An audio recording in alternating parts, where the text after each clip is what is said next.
comme un âne. Ce n'était certainement pas le cas de Spanetto, l'âne dont je veux vous parler.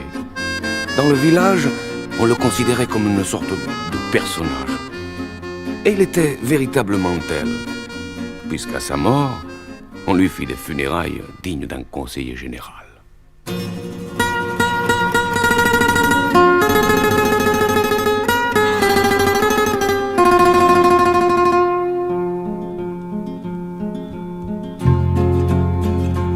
Olio canta di Spanetto, un pomposo funerale, i vocerri di le donne, l'angoscia di Luverrale, a solenna apoteosa fatta in piazza comunale.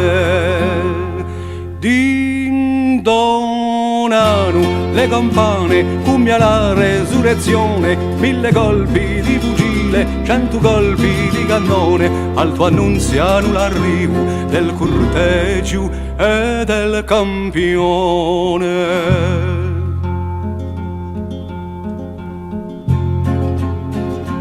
Tu padrone di Spanetto, carco di bene da fanni, la sua cravatta nera e i suoi più belli panni, stava vicino allo morto riflettendo a tanti anni.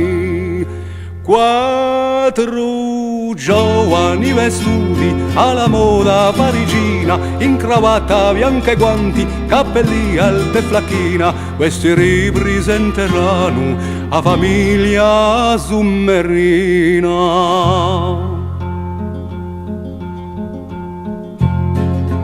Quando lì la senteranno i nostri amici credo che li ungheranno a piangere un nostro dolo. Chi con la lumio Spanetto ci pianta più d'un figliolo.